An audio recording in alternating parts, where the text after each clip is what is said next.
world's flat and hollow at the same time. Get out of here. You know, it's like, well, I know that you guys have been caught lying many times, and that's enough. That's enough for me. You know, if someone in your life lies to you all the time, you usually stop hanging out with them.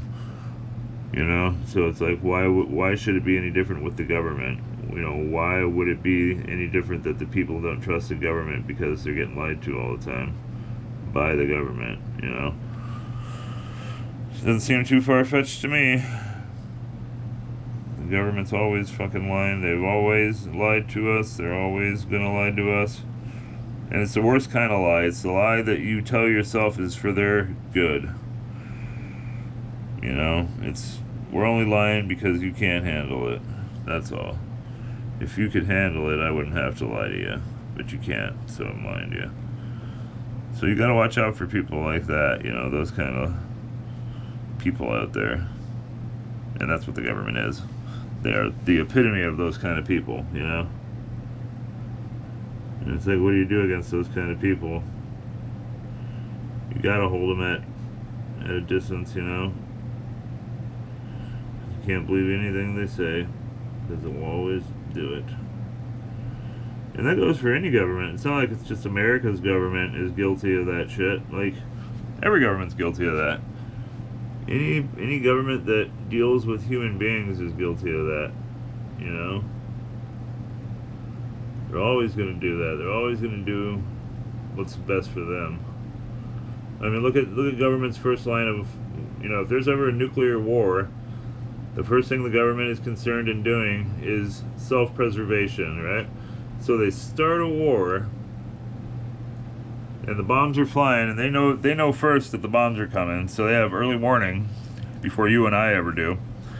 And they can get to bunkers and to Mount, you know, Cheyenne Mountain and all these places to save themselves in continuity of government, while you and I are left to die, basically, in the nuclear firestorm with whatever foe released it on us that they have been pissing off enough to get to this point. You know? So just think of that. Think of that. They start the shit, and then we have to sit through the worst part of it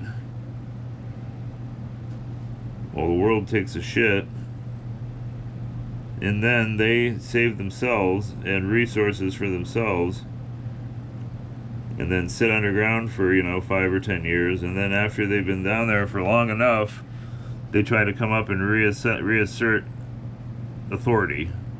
Imagine you've been like, as you survived a nuclear war that the government started, right? Imagine you've survived and you've lost family and friends, and you've eked out a living in this new post-apocalyptic world, and after like 10 or 15 years, the fucking government shows up and tries telling you what's going on. What would you do? After 15 years of, you know, fighting off raiders, of, you know, burying friends, and then the government that got you in the mess to begin with shows up and says you have to listen to them now. Fuck. Give me a break, dude. Not gonna happen. Sorry, government. And I feel like most people would probably feel that way. You know, the same government that got us in this mess is trying to tell me what's up now? I don't think so. So we'll draw some little waves and stuff, just so you know we're in the water here. Well, I mean, I'm sure you can figure it out. But yeah, just imagine that. Imagine the government starting all that and then coming back around trying to say, see it my way now. Where's our taxes?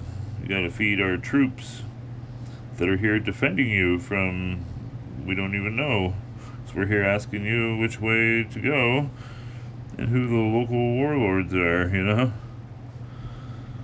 It'd be a lot like that movie, The Postman. You ever seen that? They got the wholeness, you know? They're like some ethno-based, and there would probably be a lot of that going on. Not just white, but I mean, I imagine there'd be, if there was a lot of survivors, there would be a lot of ethno-based survival camps and stuff. I imagine Islam would band up together, quite a bit. They're very community based, so I could see that happening. I could see black communities coming together and taking care of their own. I could see all sorts of stuff like that. I could see white people doing it too. I could see all people doing it, honestly. I don't think that would be that big of a deal. I think people are mostly, in this cosmopolitan world, it's easy to live with other races and stuff, and everybody's equal, and that's great. But I mean, ultimately, people feel more comfortable with their own, and that's not a racist thing. That's just how it is. They did a study once on an aircraft carrier, and if you know anything about aircraft carriers, they have 5,000 people on board. And I found this interesting because I was thinking about joining the Navy at one time, and I wanted to be a culinary specialist, which is just working in the kitchens, basically. And on these aircraft carriers, in these huge cafeterias, besides the officers who had to sit together, all the enlisted people were kind of bunching up by race, sorta. Mainly by race. There was like a couple tables with black dudes and Mexicans with whites, and it was just what people naturally did. Didn't make it a bad thing, it just made it, what people did. And I think that would be no different in a post-apocalyptic situation, I think races, people would band up. I think, yeah, there would be some cosmopolitan areas, where people are more diverse, but I think overall people would probably race up and stick with their own, really, at that point in time. That's just, that's my theory. But yeah, I could see that happening.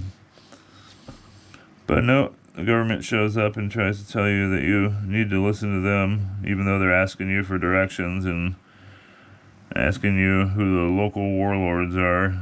They want you to field to them, It's like, nope, sorry, not happening. Not after you got the world all fucked up.